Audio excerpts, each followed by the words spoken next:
Hello students, welcome back to another video. अगर आप लोग बीए फर्स्ट ईयर के फर्स्ट सेमेस्टर में हैं और इंग्लिश लिटरेचर पढ़ रहे हैं तो इसके न्यू बैच 2026-27 की क्लासेस हम स्टार्ट कर चुके हैं।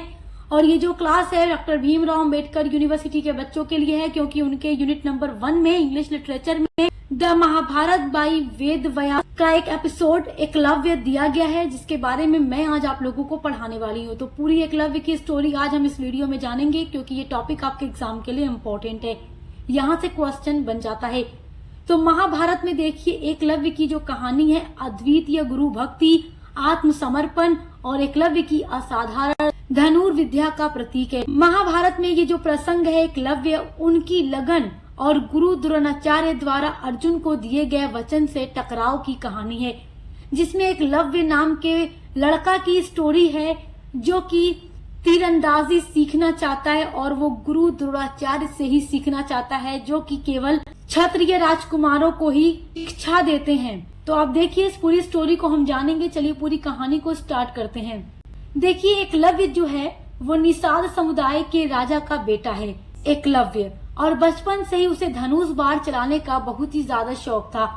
उसका सपना था कि वह दुनिया का सबसे बड़ा धनुर्धन बने और सबसे बड़ा तीरंदाजी करने वाला बने। तो उस टाइम पर द्रोणाचार्य जो थे वो तीरंदाजी के सबसे प्रसिद्ध गुरु थे, और वे हस्तिनापुर के राजकुमारों यानी पांडवों और कौरवों को धनुर्विद्या सिखाते थे, यानी तीरंदाजी, धनुष चलाना और अस्त्र शस्त्र चलाने का ज्ञान वो केवल राजकुमारों को दिया करते थे। और एकलव्य जो था वो एक ट्राइबल लड़का था, एक आदिवासी था, जंगल में रहने वाले निषाद समुदाय के राजा का बेटा था। तो जब एकलव्य गुरु द्रोणाचार्य के पास पहुंचता है और उनसे कहता है कि गुरुजी आप मुझे अपना शिष्य बना लीजिए, मैं भी धनुष बाण चलाना चाहता हूँ और तीरंदाजी आपसे ही सीखना चाहता हूँ। तो ये बात सुनकर गुरु द्रोणाचार्य बोलते हैं कि मैं तुम्हें अपना शिष्य नहीं बना सकता। और गुरु द्रोणाचार्य जो थे वो इसलिए ऐसा करते हैं क्योंकि वे केवल क्षत्रिय राजकुमारों को ही शिक्षा देने की प्रतिज्ञा लिए हुए हैं। इसीलिए वो एकलव्य को अपना शिष्य बनाने से इनकार कर देते हैं, क्योंकि वो एक ट्राइबल लड़का है, एक आदिवासी लड़का है जो जंगलों में रहता है। देखिए जब गुरु द्रोणाचार्य एकलव्य को अपना शिष्य बनाने से इनकार कर देते हैं तो उनकी ये बात सुनकर एकलव्य को बहुत ही ज्यादा दुख पहुंचता है, लेकिन फिर भी वो अपना सपना नहीं छोड़ता, क्योंकि उसे शौक है, उसकी चाहत है कि वो दुनिया का सबसे बड़ा धनुर्धन बने, तीरंदाजी बने। वो उसके बाद जंगल लौट आता है और वहां पर वो मिट्टी से क्या करता है, एक मूर्ति बनाता है, और वो मूर्ति होती है गुरु द्रोणाचार्य की मूर्ति। उस मूर्ति को बनाने के बाद एकलव्य उस मूर्ति को ही अपना गुरु मान लेता है, और वो मूर्ति होती है द्रोणाचार्य की। उस मूर्ति को वो रोज प्रणाम करता है और अभ्यास करने शुरू कर देता है। अकेले ही वो दिन रात गुरु की उस मूर्ति के सामने मेहनत करता है, क्योंकि वो एकलव्य उनको अपना गुरु सच्चे दिल से मानता है, और उनकी प्रतिमा के सामने, केवल उनकी मूर्ति के सामने वो दिन रात अकेले मेहनत करके तीर चलाना, अस्त्र शस्त्र चलाना सीख जाता है। धीरे धीरे एकलव्य की जो तीर अंदाजी है वो इतनी अच्छी हो गई कि वो बड़े बड़े योद्धाओं के बराबर पहुंच गया था, और वो किसी को भी अब तीर अंदाजी में हरा सकता था। इस तरीके से क्या होता है कि जो गुरु द्रोणाचार्य थे वो केवल राजकुमारों को ही सिखाते रहे, और उन्होंने अर्जुन से ये वादा किया था कि वो अर्जुन को इतना अच्छा अस्त्र शस्त्र चलाने सिखाएंगे कि वो दुनिया का सबसे बड़ा तीर अंदाज होगा, और कोई भी उसे युद्ध में नहीं हरा पाएगा, और न ही उसके जैसा इस पूरे विश्व में होगा जो तीर चला सकेगा। और क्योंकि द्रोणाचार्य जो थे वो अर्जुन को ही सबसे ज्यादा मानते थे, प्यार करते थे। एक दिन क्या होता है कि पांडव और गुरु द्रोणाचार्य जंगल में घूम रहे थे। उनके साथ एक कुत्ता भी था। कुत्ता भौंकते भौंकते एकलव्य के पास पहुंच गया था, और जहां पर एकलव्य अपने तीरंदाजी का अभ्यास कर रहा था। अभ्यास में बाधा पड़ने पर एकलव्य ने एक बहुत तेजी से और सटीकता से तीर चलाए, और वो तीर उस कुत्ते के मुंह में चारों ओर जा लगा, जिससे कुत्ता भौंकना चुप हो गया, लेकिन उसे कोई चोट नहीं लगी। उसने इतने अंदाज से तीर चलाया था कि वो तीर जाकर कुत्ते के ठीक मुंह में लगा था, और कुत्ता भौंकना बंद हो जाता है। इससे आप अंदाजा लगा सकते हैं कि एकलव्य कितना बहादुर और कितना अच्छा तीरंदाज बन चुका था। जब कुत्ता वापस अर्जुन के पास और द्रोणाचार्य के पास आता है तो उस कुत्ते को देखकर और उस कुत्ते के मुंह में लगी तीर को देखकर अर्जुन और द्रोणाचार्य जो थे वो दोनों ही हैरान रह गए।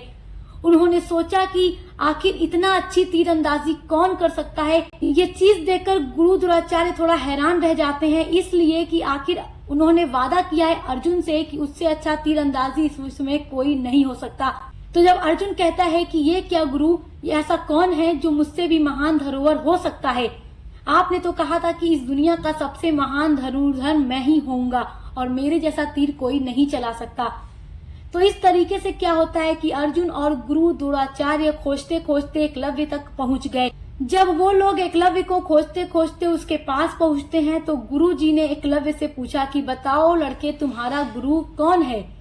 तो एकलव्य ने बहुत ही विनम्रता से और प्यार से जवाब दिया कि गुरुदेव, आप ही मेरे गुरु हैं और मैंने आपकी मूर्ति बनाकर आपसे ही शिक्षा ली है। आप इस मूर्ति को देख सकते हैं।